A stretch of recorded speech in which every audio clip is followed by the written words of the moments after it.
हाँ तो गाइस आज हम पढ़ेंगे क्लास 11th में प्लांट मॉडिफिकेशन में आने वाला पुष्पक्रम जिसे बोलते हैं इन्फ्लोरेसेंस। यहाँ पे एक डायग्राम दिया हुआ है जिसमें इसका डेफिनेशन है। अगर इस बीच वाले पोर्शन को पुष्पीय अक्ष माने तो पुष्पीय अक्ष पे पुष्पों के लगने के क्रम को हम क्या मानेंगे? पुष्पक्रम। ठीक है, तो ये हम पुष्प देख सकते हैं यहाँ पे कौन से एकांतरित क्रम में लगे हुए हैं। ठीक है, तो पुष्पीय अक्ष पे पुष्पों के लगने के क्रम को क्या कहते हैं हम? इन्फ्लोरेसेंस या फिर पुष्पक्रम। अब हम इस क्रम के अकॉर्डिंग हम दो तरह से आप देख सकते हैं। एक होता है असीमाक्षी पुष्पक्रम जिसे आप बोलते हो रेसिमोस इन्फ्लोरेसेंस, दूसरा होता है ससीमाक्षी पुष्पक्रम जिसे आप बोलते हो साइमोस इन्फ्लोरेसेंस। ठीक है, दोनों में पुष्पों के लगने का क्रम किस हिसाब से होता है, नया पुष्प कब लगेगा, कौन सा क्रम होता है, कौन सी में ग्रोथ किस हिसाब की होगी, उसके अकॉर्डिंग हम डिफ्रेंशिएशन करेंगे यहाँ पे।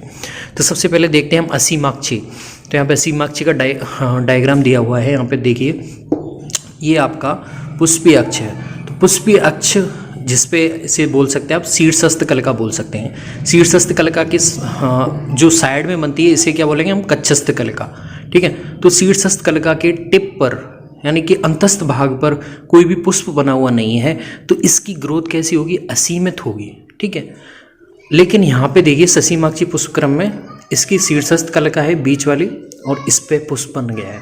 तो इस कंडीशन में इसकी ग्रोथ कैसी हो जाएगी? सीमित हो जाएगी। ठीक है, दूसरा इसमें अग्राभिसारी क्रम देखने को मिलता है। अग्राभिसारी को आप बोलते हो एक्रोपीटल क्रम देखने को मिलता है। तो एक्रोपीटल में क्या होता है? अग्र से पता चल रहा है इसमें क्या होगा? नया पुष्प अग्र भाग की तरफ होगा।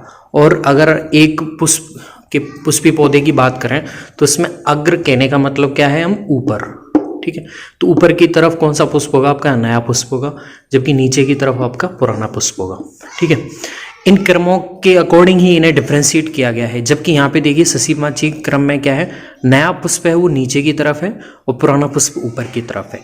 इस क्रम को बोलते हैं हम तलाभिसारी क्रम। ठीक है, तो जब भी कोई भी नाम आपके सामने आता है जैसे तलाभिसारी क्रम, तो इसमें तल पर आपका नया पुष्प होगा, जबकि अग्राभिसारी क्रम में क्या है? नया पुष्प अग्र दिशा की तरफ होगा यानी कि ऊपर की तरफ होगा। तो ये दोनों में डिफ्रेंशिएशन है। अब आपको किस में कन्फ्यूजन हो सकता है कि किसके लिए क्या याद रखें, तो यहाँ पे एक ट्रिक से याद कर सकते हैं। असीमाक्षी में आपको दिखाई दे रहा है, इससे आप याद कर सकते हैं दो तीन टर्म। एक तो असीमित वृद्धि होगी, दूसरा इसमें आ से अग्राभिसारी क्रम देखने को मिलेगा। ठीक है, अब बचा हुआ आपका कौन सा होगा? दूसरा ससीमाक्षी क्रम में आएंगे सीमित वृद्धि और तलाभिसारी क्रम। तो ये दोनों का डिफ्रेंशिएशन है। अब इनमें भी असीमाक्षी क्रम में भी आगे और भी कई सारे टाइप्स आते हैं, ससीमाक्षी में भी कई सारे टाइप आपको देखने को मिलेंगे जो कि हम आगे आने वाले वीडियोस में चर्चा कर लेंगे। तो यहाँ पे मेन डिफ्रेंशिएशन क्या है?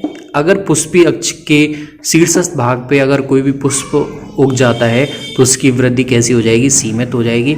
लेकिन यहाँ पे कोई भी पुष्प उगा नहीं है इसलिए इसकी वृद्धि असीमित है। और इसमें पुराना पुष्प नीचे की तरफ है और नया वाला पुष्प ऊपर की तरफ है, इसीलिए इसे बोलते हैं अग्राभिसारी क्रम। जबकि इसमें तलाभिसारी क्रम है, तल की तरफ नया पुष्प आएगा। नया पुष्प यहाँ पर नई कलिका बोल सकते हैं। इस वाले मध्य वाले पार्ट को बोलते हैं हम शीर्षस्थ कलिका और साइड में जो बनती है उसे कक्षस्थ कलिका कहते हैं। ठीक है, तो ये थे हमारे दोनों क्रम, अग्राभिसारी और तलाभिसारी। असीमाक्षी पुष्पक्रम, दूसरा ससीमाक्षी पुष्पक्रम। I hope guys you will get it. If you have any problem then comment down below.